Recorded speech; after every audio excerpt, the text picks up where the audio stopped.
America में 18,000 से ज्यादा भारतीय इलीगल इमिग्रेंट्स जिन्होंने तमाम जुगाड़ से अपने सारे कागजात भी तैयार कर लिए हैं, जो घुसपैठिए हैं उन्हें वो वापस भेज रहे हैं, वो चाहे भारत के हों या फिर किसी और देश के हों।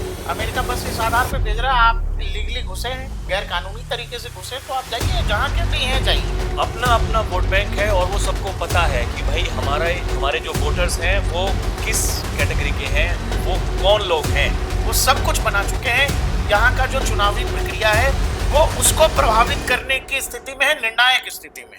अगर आप घुसपैठिए हैं, अगर आप इस देश में इलीगली रह रहे हैं, अगर आपने जुगाड़ से अपना Aadhaar card, PAN card, voter ID जो कुछ भी बनवा लिया है, या फिर जुगाड़ से इवन आप राशन भी ले रहे हैं, जुगाड़ से संभव है कि आपको पीएम आवास योजना के तहत एक घर भी मिल गया होगा, तो आपके लिए एक बेहद बुरी खबर है। बुरी खबर यह है राहुल भाई कि भारत सरकार उस दिशा में काम कर रही है, संभव है, जहां भारत में रह रहे करीब करीब 2 करोड़ से ज्यादा इलीगल इमिग्रेंट्स, जिसमें मैक्सिमम बांग्लादेश के हैं, जिन्होंने तमाम जुगाड़ से अपने सारे कागजात भी तैयार कर लिए हैं, उन सब के लिए बुरी खबर है कि आने वाले सालों में आपका हिसाब किताब हो जाएगा और आपको वैसे ही वापस भेजा जा सकता है। मुझे नहीं पता कि आपको प्लेन से भेजेंगे, आपको बॉर्डर से ऐसे ही लाइन लगा के बॉर्डर क्रॉस करवा देंगे, या किसी ट्रक में भेजेंगे, या पहले डिटेंशन कैंप पे ले जाएंगे, मुझे नहीं पता। लेकिन ये तस्वीरें जो आपको दिखाई दे रही हैं, ये तस्वीरें अमेरिका से जो भारतीय इलीगल इमिग्रेंट्स भेजे गए हैं, ये राहुल भाई तीसरा प्लेन है। तो करीब करीब 300 से ज्यादा लोग अमेरिका भेज चुका है। अमेरिका में 18,000 से ज्यादा भारतीय इलीगल इमिग्रेंट्स जो ना वीजा ले रहे हैं, जो ना पासपोर्ट के आधार पर जा रहे हैं, वो जुगाड़ के तहत, वो डंकी रूट जो होता है उसके थ्रू जा रहे हैं, और ये यूएस अपने एयरफोर्स के जरिए जो है उनको डिपोर्ट कर रहा है लगातार। और हमने माना है इस बात को कि भाई जो इलीगली है उसको भेज दीजिए। तो जो लोग इस देश में राहुल भाई रह रहे हैं, उनके लिए ये खतरा कहां तक है और ये कितना गंभीर है, उसके लिए आपको उपराष्ट्रपति जगदीप धनखड़ साहब को सुनना पड़ेगा। करोड़ों की संख्या में ऐसे लोग रह रहे हैं जिनको यहां रहने का अधिकार नहीं है,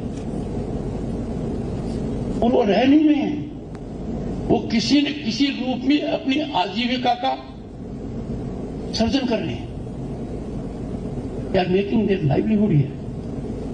They are making demand on our resources, on our education, health sector, housing sector.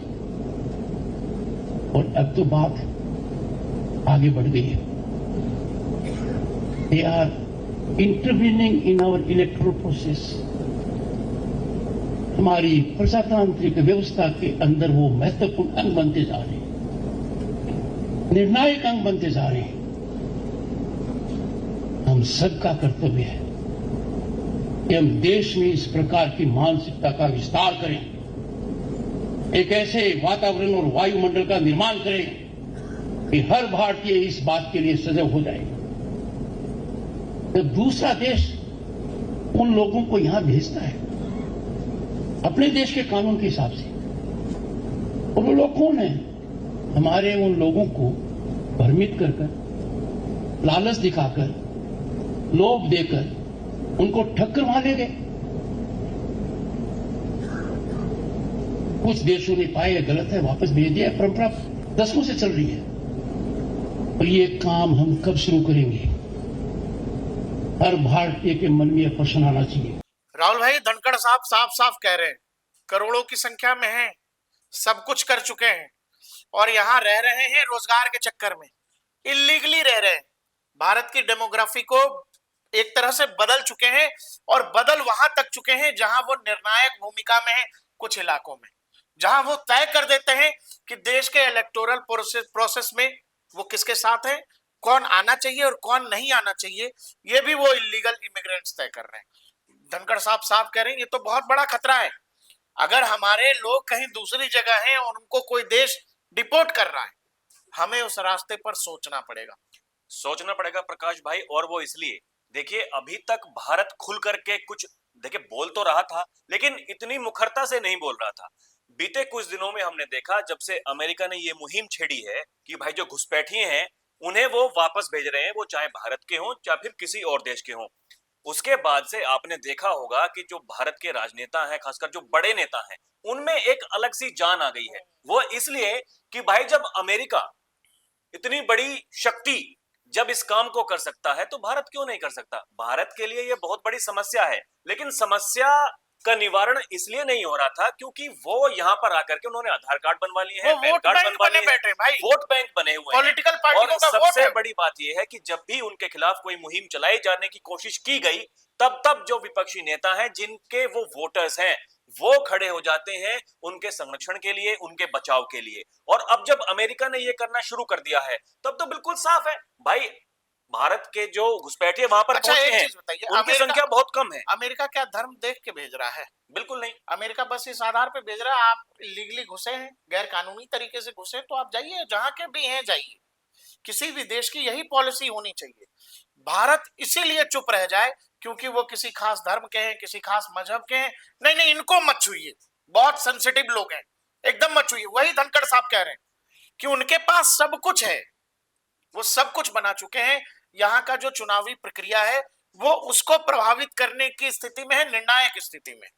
वो जो चाहते हैं वो कर लेते हैं और लोग उनको रिझाने के लिए भी कर रहे हैं। इवन राहुल भाई, अभी जो अमेरिका ने कहा कि भाई $21 मिलियन भारत को पिछले समय से दिए जा रहे हैं वोटर टर्नआउट के लिए, आपको क्या लगता है वो वोटर टर्नआउट किनका है? वो पैसे किन जगहों पर बांटे जाते हैं, किन के बीच बांटे जाते हैं, और वोटर टर्नआउट बढ़ेगा कैसे? यही लोग हैं जो वोटर टर्नआउट बढ़ाना है जहां पर।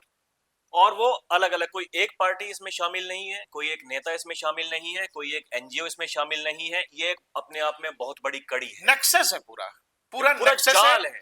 पूरा नेक्सस है जो ये तय करता है कि बॉर्डर पार कैसे होंगे, आएंगे कैसे, वोटिंग कैसे। कोई नहीं जानता कि क्या ऐसे भी लोग हैं कि बाकायदा आते हैं सीमावर्ती इलाकों में, राज्यों में, और वोट डाल के वापस भी चले जाते होंगे। ये भी होता होगा। अपना अपना वोट बैंक है और वो सबको पता है कि भाई हमारे जो वोटर्स हैं वो किस कैटेगरी के हैं, वो कौन लोग हैं।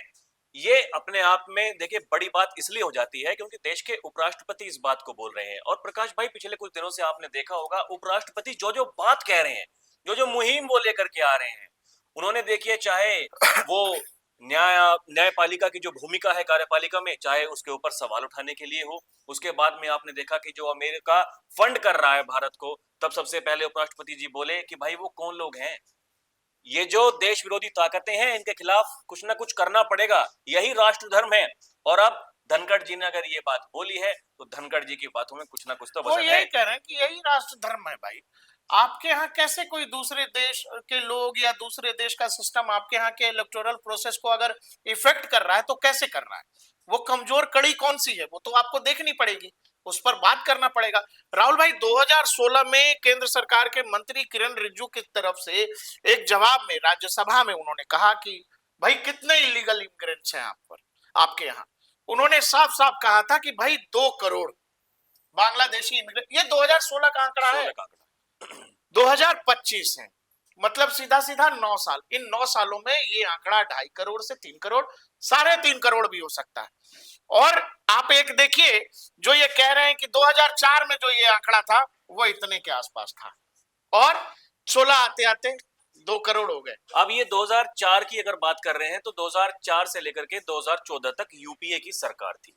जो लोग इस बात को कहते हैं कि भाई आप बार बार घुसपैठियों की बात कर रहे हैं, तो आप सीमाओं पर तो आपकी सेना है, क्यों नहीं आप रोक लेते हैं? तो ये अपने आप में बड़ा एक उदाहरण है कि भाई 2004 से लेकर के 2016 तक के जो आंकड़े हैं वो क्या कहते हैं। राहुल भाई, वेस्ट बंगाल के कुछ ऐसे सीमावर्ती जिले जो बांग्लादेश से सटे हुए हैं, उन सब के सब की जो है डेमोग्राफी चेंज हो गई। वो कुछ इसलिए तो ऐसे कि 70% तक पॉपुलेशन। और अक्सर आपने देखा होगा कि जो पश्चिम बंगाल की सरकार है और जो केंद्र में सरकार है, उन दोनों में आपस में ठनी रहती है, वो इसी बात के लिए क्योंकि पश्चिम बंगाल की सरकार केंद्र सरकार का हस्तक्षेप नहीं चाहती है। अमूमन हमने देखा है कि जो बॉर्डर पर बीएसएफ है और जो पुलिस है पश्चिम बंगाल की, उन दोनों की भी आपस में इस तरीके से तनातनी रहती है। वो नहीं मानते हैं भाई, बॉर्डर पर जो फोर्स है वो अपना काम कर रही है, पुलिस अपना काम कर रही है, लेकिन ऐसे मामलों पर दोनों को साथ में काम करने की जरूरत होती है।